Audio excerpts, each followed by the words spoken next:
Namaz da vermişler.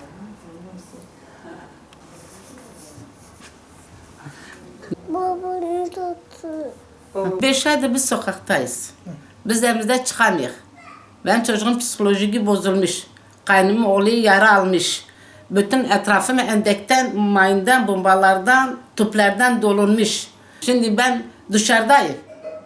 Yani benim şahsım biz 12 kişi, 14 kişi dışarıda sokaktayız. Şimdi ben buraya geçici olarak misafir gelmişim görümcemgile. Şimdi ben 4 tane, 5 tane, 6, 7, 8, 9 kişiyiz biz burada. Şimdi yani geçici olarak şimdi burası olmasa sokaktayım ben. Benim çocuğum okula gidemiyor. Yok. Benim çocuğum kaç aydır okula gidemiyor.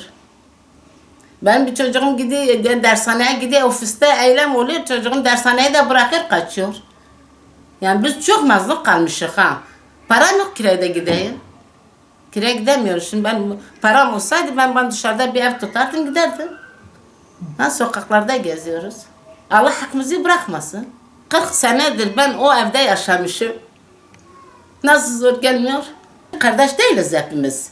Madem kardeş ise bizim için de kum geldiği zaman, hendek yapıldığı zaman, camide Apo'nun marşını okuduğu zaman bizim bu Kürt kardeşlerimiz bizim için de döküleydiler sokaklara. Eylem yapaydılar. Şimdi onlar kendi için bunu yapıyorlar ama ben de onu istemiyorum. Ben buradayım.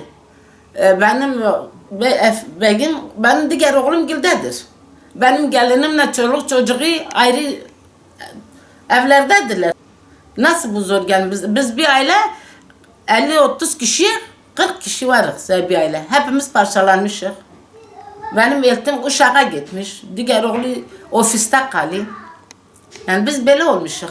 Artık aile birbirimizi unutmuşuz yani. Ne hak bunun için dökülmedi yani ona HDP'liler. Niye bunun için dökülmediniz?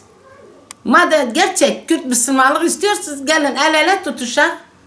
Kürt dilimizi, Kürt Müslümanlığımızı, Kürt kardeşliğimizi devam edek bunu. Ama bu Kürtlük için değil. Bu hiç bu Kürtlükle bir alakası değil. Figen Hanım bir de çıkmış ortaya. Ben diye bunu devam edeceğim, kurban edeceğim. Bu ne olacak? Bu Kürtlük midir? Hayır. Figen Hanım zaten hiç Kürtçe bilmiyor. Zazaça bilmiyor. Senin ne işin var bizim Kürt hakkında sen Kürtlüğümüzü devam edirsen? Yani hiç biz bunu istemiyoruz artık yeter ha. Yani bütün halkımız bunu istemiyor.